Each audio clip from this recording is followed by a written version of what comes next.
Hey everyone, this is FixReef, and today we have another Apex EB832 up for repair. This one came from Canada with a problem which I don't usually see on these devices, so I figured I'll record it for content. The reported issue is that at some point a shorted heater was plugged into one of the outlets. Since then that outlet's not working, but all the other outlets are working just fine, and this one outlet shows pretty much maximum current consumption on it. I have a suspicion as to what might have happened there, and I have a concern whether or not this is going to be repairable, but let's open it up and see what's inside.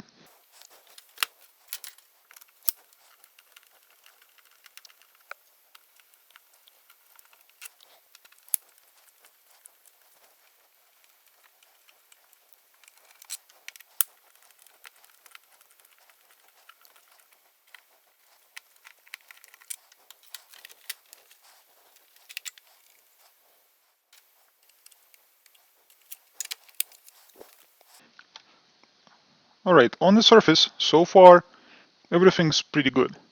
I don't see major issues, anything burned out, no water damage. The only thing that I would note is that this has a very low quality power supply, so I will offer the customer an upgrade option if they choose to. But other than that, all is good so far. Okay, reportedly the problem is with outlet number 1. So let's see what we get on the other side. Oh yeah. Definitely a short on the shunt resistor. This resistor is a low value resistor that is there to measure the current. You can see that each of this, there are actually 8 of them on the board. Each of them is responsible for measuring the current of each individual outlet, and it does make sense that that it failed. You can see that it's disintegrating with me just tapping on it. Half of it's gone. So that's what blew up.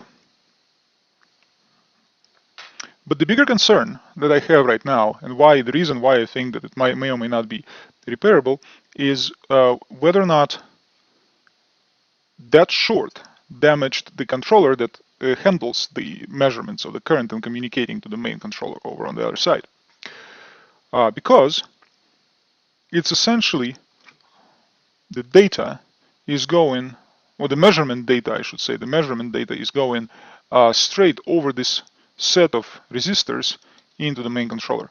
And if those resistors are dead, the main controller may also be dead. So let's find out.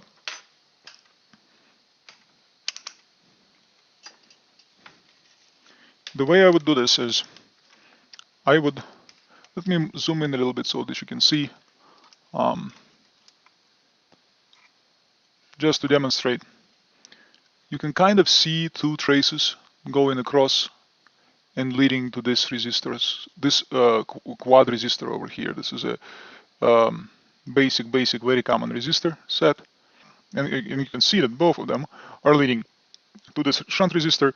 One is going to be on this side, one is going to be on the other side.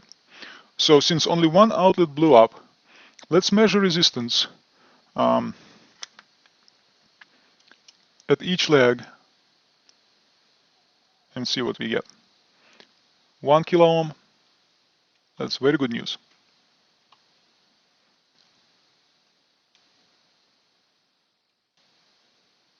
Nothing. Oh, wait a minute. Yeah, nothing.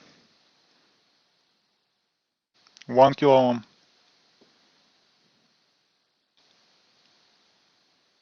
And 1 kilo ohm.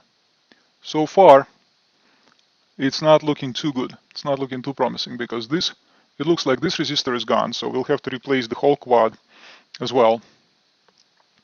And then the last question is, do we have a good controller? Specifically this one port, or this one pin that goes from a bad resistor to the controller. In my experience, when those resistors fail, just before they fail, because currently it's failed open, meaning that there is nothing conducting. right before it fails in such a way, it might have damaged the controller. So we'll find out. All right, so let's take some measurements on the pins of the controller that are supposed to be measuring current going across this one particular outlet. If we start at the top would be good outlet that didn't get damaged. So 10 kilo ohm and 11 kilo ohm, something within reasonable value. And look, over here it's 400 kilo ohm and 140 kilo ohm. My bet at this point is that these two pins of the controller have been damaged and they are beyond repair. So there's only one way to find out. Let's remove both this quad resistor and the shunt resistor, clean everything up, take measurements again. Okay, let's first take out this damaged shunt resistor.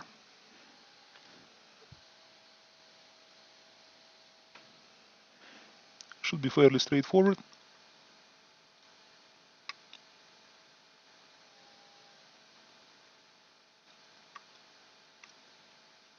Just like that.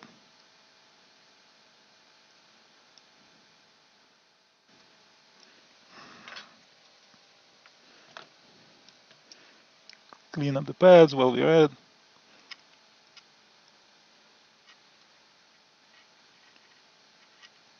And all of that burned stuff we can clean. The thing is, I've noticed here is that it looks like when the shunt resistor blew up, so did the trace.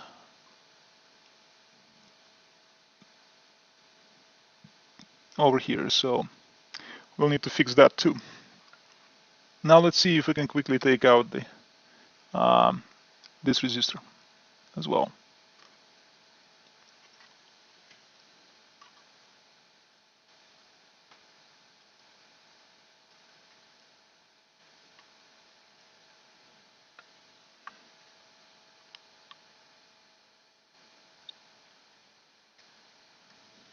Excellent.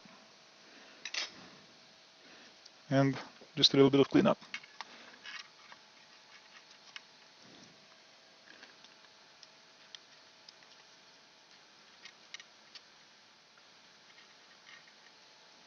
Okay, that's all good.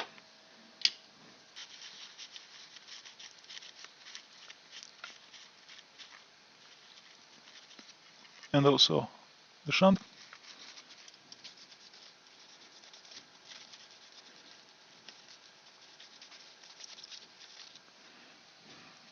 Okay. Other than a bit of a burned trace, there is not much of a problem. Well, we'll get to the burned trace in a bit. Yeah, just look at how nice and clean everything turned out. Aside, of course, from the burned trace, which we will need to repair in a minute. But let's focus on the pins here, because this is where I would like to know whether or not we still have a problem after we've removed all of the burned stuff out. Let's try this. Now I don't actually have to deal with the controller pins, and instead I can just use the pads that we've just exposed. Let's try this. Start with the good ones. 390, 390, and the bad ones. 390, 390. It looks like resistance stabilized across those pins. I think we actually have a chance with a working controller here. All right, excellent. All right, let's try to now fix this problem. First things first, let's get the trace. Okay, the idea is fairly straightforward. This pin does not actually carry a lot of current. It's just there for sensing purposes. A very, very thin wire is going to do. Before we do this, however, we'll need to clean up the burned parts of the board, because that's usually where we're going to get some type of short, if not very well cleaned up. I don't see anything, of course, over here. Thankfully, there are no vias in the way or anything like that, but nonetheless, it's always a good idea to get rid of all of the blackened, burned, because that's where things will short. So something like this. all of the black burned out, PCB parts are gone. What's left is just underlying part, which we will seal properly with a little bit of mask once we're done with the. Okay, now that it's nice and dry, to fix this, I'm going to expose just a little bit more of the trace.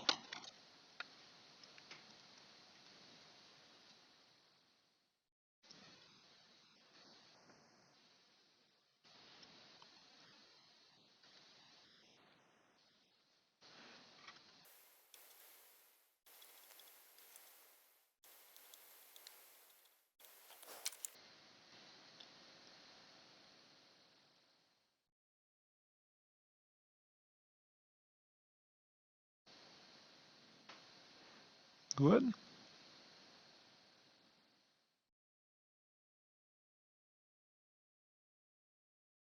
Great.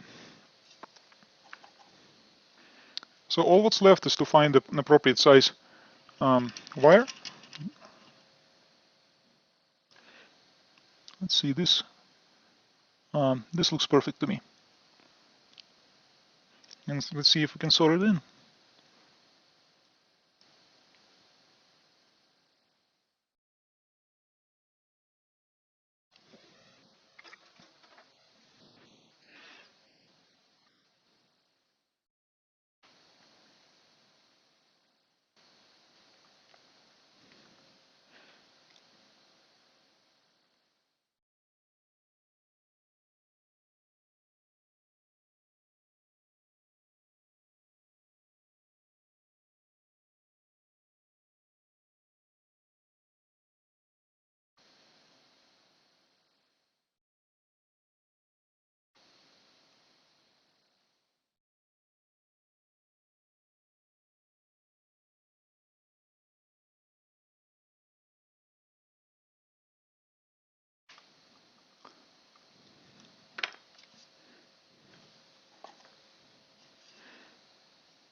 Okay, I think we got it.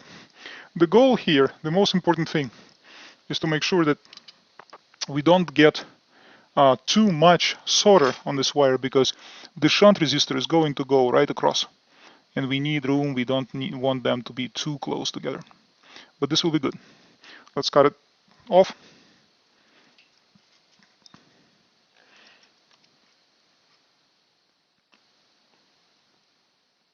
Need to be careful, as I don't want to damage the trace underneath. And a real quick beep test, just to make sure that we got it all connected correctly. And we have a beep. All right, let's seal everything with a nice coat of conformal coating.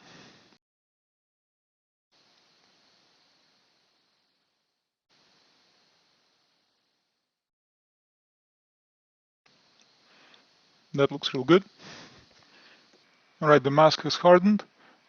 Everything looks real clean. Take a look. Everything looks really clean, much better than when it was when we got it. All right, let's install the missing components now.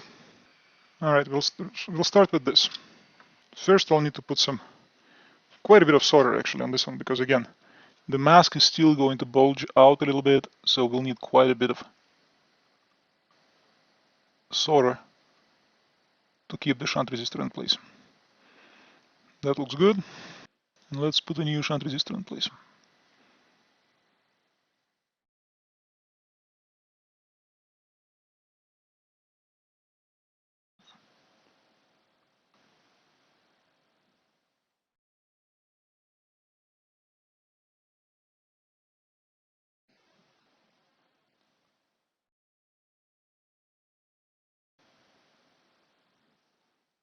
This looks really good.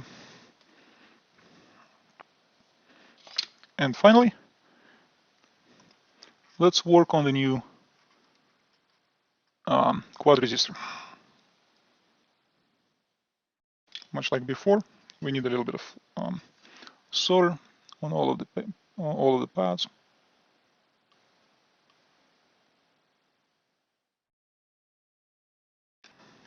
The new resistor goes in.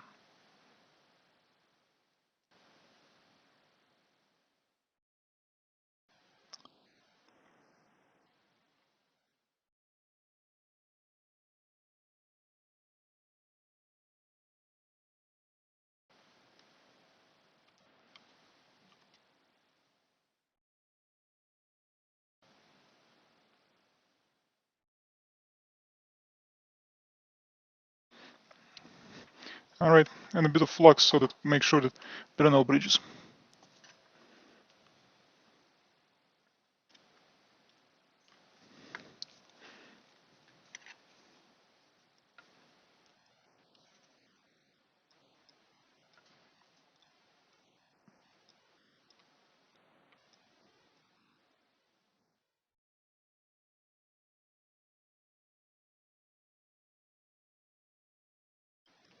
All right. Quite a bit of cleanup on this one. Lots of flux.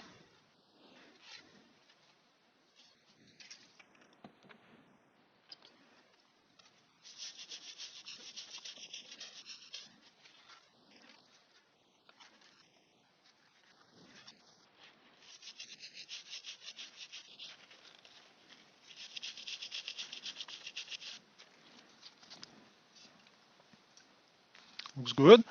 And of course the shunt resistor also has quite a bit of mess.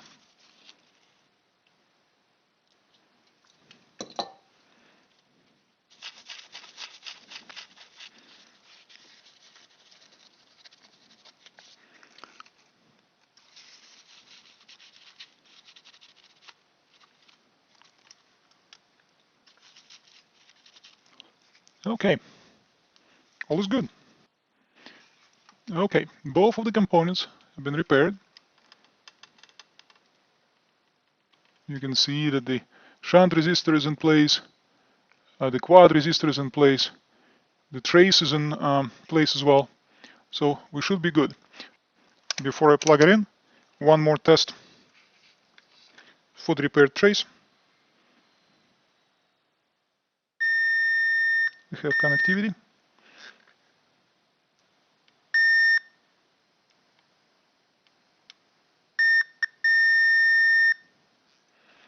Okay, we should be good. Now is the time to plug it in and see if it actually works. I've heard some clicks, it means that it should be on. Now let's connect it to the head unit.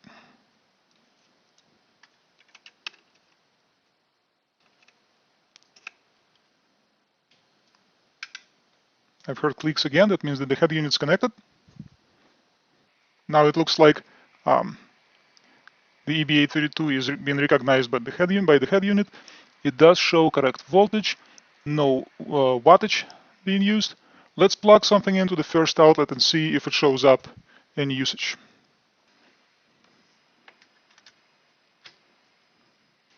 All right. I plugged in like just a light bulb. Let's turn on one. My light bulb turned on. Let's see if the usage is going to go up.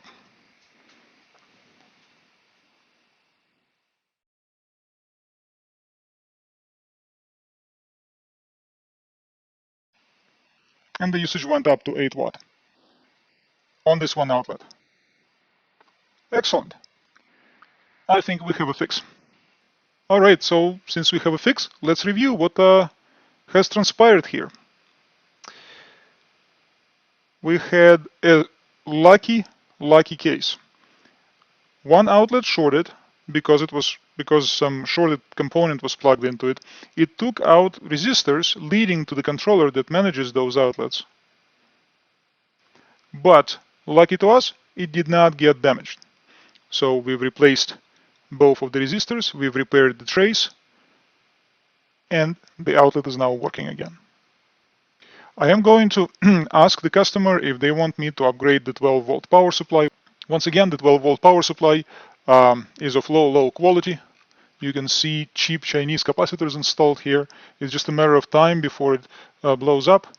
My preference and my recommendation is to upgrade capacitors as opposed to replacing the power supply, because replacing the power supply, you're going to end up with same exact capacitors. And in the worst possible moment, when you're on vacation, when you're in a business trip, and you rely on this equipment to maintain your tank while you're gone, this power supply blows, this whole 8 outlet EB832 is off, and it can no longer handle anything, and the tank is potentially gone. So I'm going to ask if the customer wants me to upgrade the capacitors on this 12-volt power supply, and this EB832 is going to be back in operation.